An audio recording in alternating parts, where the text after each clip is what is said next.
to be able to speak today, and I'm really kind of, and I know that Alexis left the room, but maybe he can still hear me.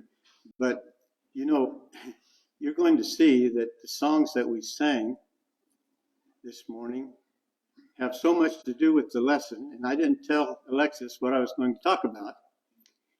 And the things that Bill said at the table, you'll even hear one in part of the lesson, one of the scriptures that he even read.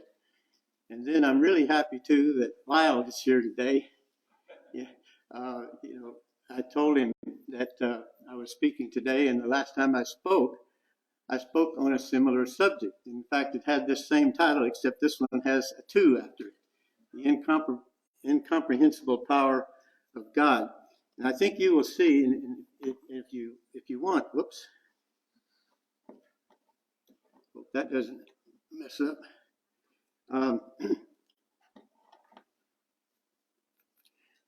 All right. I hope you will see, and if you even wrote those songs down and look at them later, you will see after the lesson how much they applied to this lesson that I'm giving.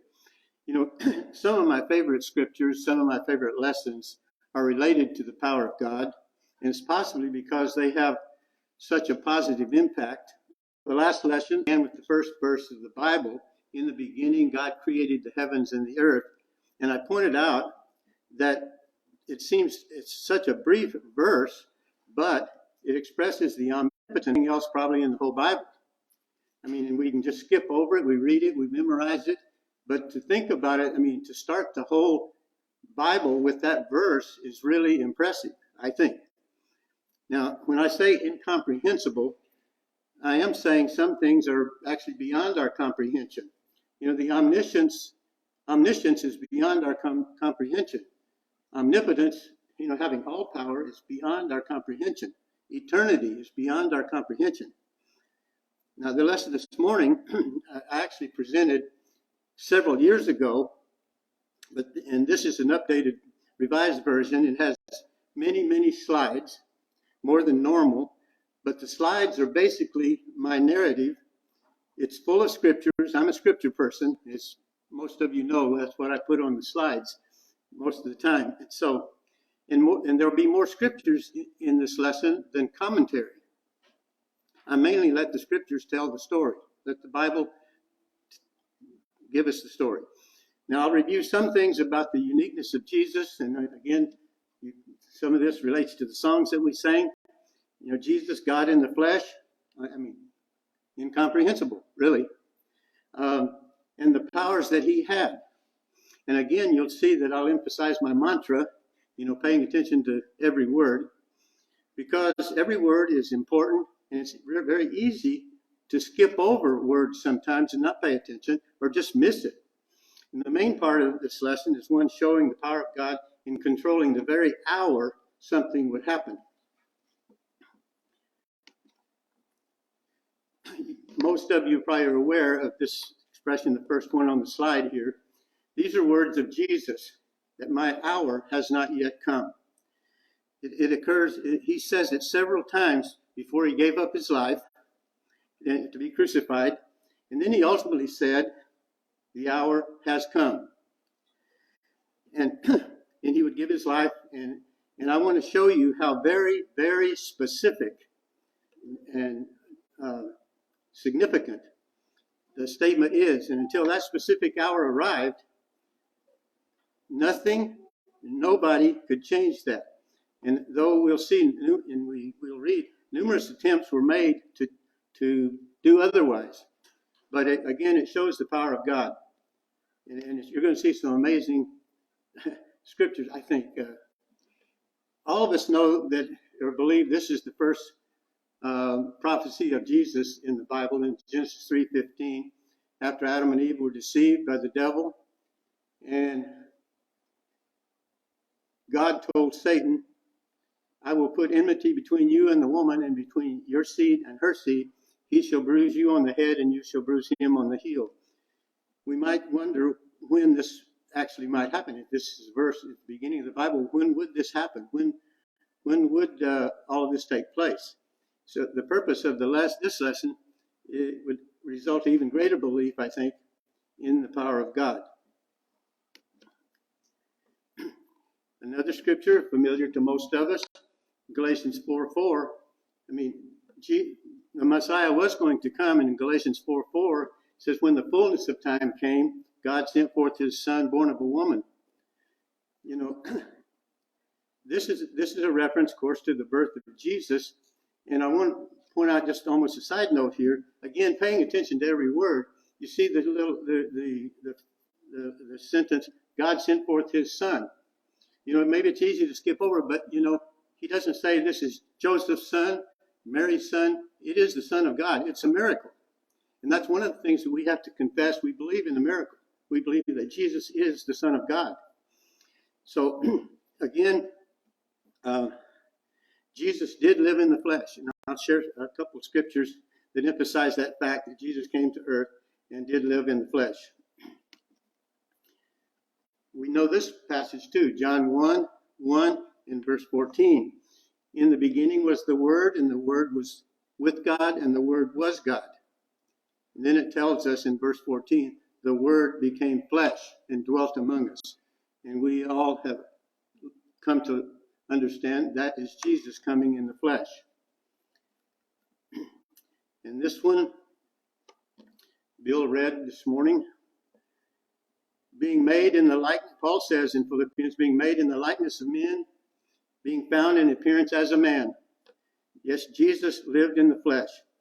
But, although he lived in the flesh, Jesus was different from us. He was not like an ordinary person. He had special powers, special abilities. And although he was tempted in every way like we are, without sinning, he was different. He had these special powers. At the end of the book of John, after going through umpteen miracles, signs, and wonders, John tells us many other signs Jesus also performed in the presence of his disciples. I mean, he says, which are not written in this book.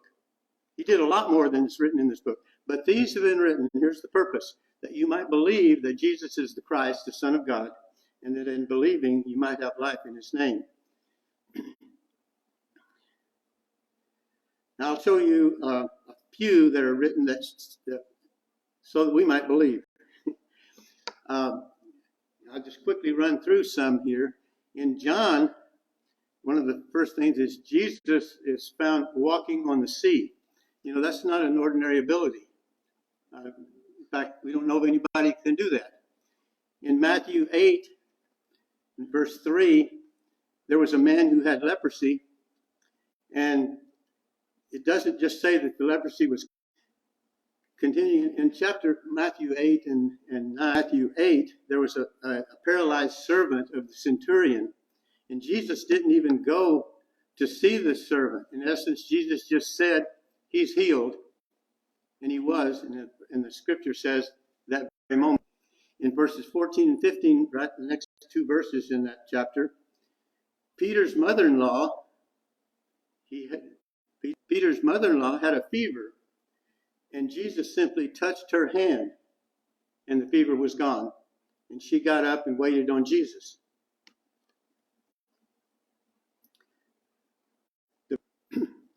There were many that were demon-possessed. They were brought to Jesus, and he cast out the spirits with a word. That's how easy.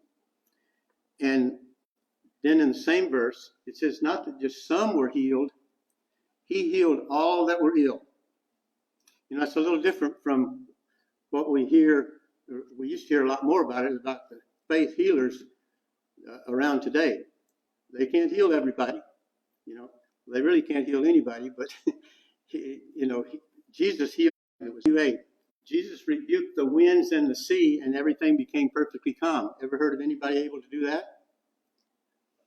In chapter 9, there was a woman who had been suffering from a garment has made you well. And look at the word then. At once, the woman was made well. It was instantaneous. And I even skipped over one incident here, and I'd like to just quickly mention it. It happened when Jesus was approached by a synagogue official whose daughter had died, and he wanted Jesus to come make her alive again. Well, when Jesus arrived, he told the people there, she's just asleep. And they all laughed at him. Well, they left the room. It's that easy. Again in Matthew 9, there's two blind men, and Jesus simply touched their eyes, and their eyes were opened. There's never in all history anybody able to do this, other than Jesus and the apostles. And then there's a man who could not speak, a mute, a demon-possessed man. I mean, a couple of things wrong with the guy. He was brought to Jesus. The demon was cast out, and the monotonous seemed to go on and on. But it's clear that Jesus had special powers. And we read earlier that Jesus healed all the people that were ill. This is even maybe more specific. It says Jesus healing every kind of disease and every kind of sickness. Now, here's another ability that Jesus had.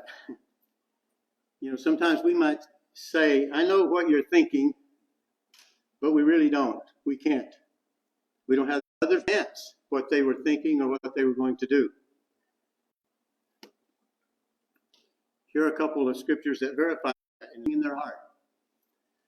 You know, he didn't have to ask them, what are you thinking about? He knew what they were thinking. And then this one's really impressive, I think. In John, Jesus knew from the beginning who they were who did not believe and who it was that would betray him. He knew in advance exactly who. And you know, one of the things that we have to remember too, even though he was a man, he had these extraordinary powers, Jesus never did, as we might, misuse or abuse any of those powers. He always showed humility. But we all know too, as we soon see, that along the way there were various efforts to kill Jesus. And what I want to spend the rest of the lesson on is how much God is in control. God had a timeline, very, very specific, down to the very hour. In John 7, it says, after these things, Jesus was walking in Galilee, and he was unwilling to walk in Judea because the Jews were seeking to kill him. Now the feast of the Jews was near. Therefore his brothers said to him, here's what his brother said. He said, hey, let's leave here and let's go into Judea so that your disciples may also see your works, see these things you're doing. And it says, for even his brothers, not even his brothers were believing in him. But Jesus said to them, go up to the feast yourselves. I don't go up to the feast because, here's the line, my time has not yet fully come. And having said these things to them, he stayed in Galilee. There is a timeline that he is on. And he's not going to Judea yet, even though people were trying to kill him. Jews were seeking to kill him. So what I want to emphasize the next few slides is that until that time was precisely at the time that God planned, the time wasn't up. And it doesn't matter how many efforts were made to change that, it couldn't happen. This quote is that my time has not yet fully come. I mentioned earlier, Jesus repeated it several times until that hour was fully come. You know, when it came time for Jesus to die, Jesus was in control of that. Here's what he says in John 10. The Father loves me because I lay down my life, that I might take it up again. No one has taken it away from me, but I lay it down on my own initiative. I have authority to lay it down, and I have authority to take it up. Again, regarding his life, no one could kill Jesus before the time planned by God. He says, no one has taken it away from me. I lay it down of my own initiative. And now I want to show you scriptures that will take us to the final hour, which should increase our faith, I think. So, and remember Galatians 4:4, in the fullness of time, that's when Jesus was born. He grew up, he began his ministry, and he was accomplishing what God wanted him to do. And near the end of his life, here's what he tells his disciples. In Matthew 20, he said, behold, we are going up to Jerusalem. And up to Jerusalem means up to Jerusalem. It's higher than where they were.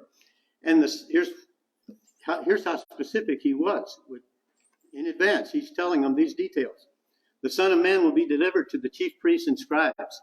They will condemn him to death, and they'll hand him over to the Gentiles, the Romans, to mock and scourge and crucify him. And on the third day, he will be raised up. So the time is getting closer. And here's something we don't normally mention when we're talking about the transfiguration. You know, generally, the thing we emphasize in the transfiguration is the impetuous Peter saying, hey, let's build 3 tabernacles. When, there's Moses and Elias and Jesus. However, look at what Moses and Elijah are talking about. He says, behold, 2 men were talking with him, and they were Moses and Elijah, who, appearing in glory, that's in transfiguration, were speaking of Jesus' departure, which he was about to accomplish in Jerusalem.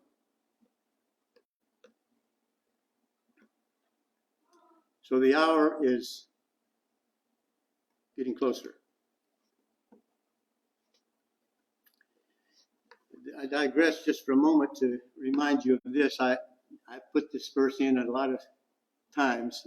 What Job said in Job 42, he says, Job answered the Lord and said, I know that you can do all things and that no purpose of yours can be thwarted.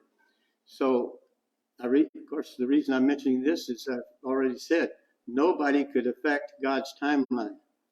No matter what they tried, they could not disrupt God's purpose. If God says, this is what I plan to do, that's exactly what will happen. We know that from the prophecy in Daniel, God said he would set up his kingdom in the days of the Roman Empire, in the days of that 4th kingdom. And it would never be destroyed. 2 things. I will set it up at that time, and it can never be destroyed. And that happened. If Jesus says we're going up to Jerusalem and specific things will happen, that's exactly the way it's going to be.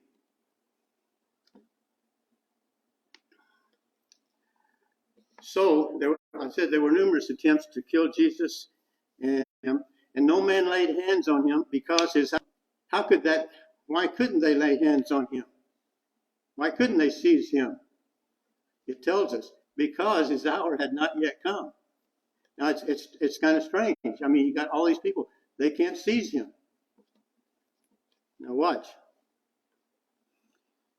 In the next chapter in John, he says he taught in the temple and no one seized him. Why? Because his hour had not yet come.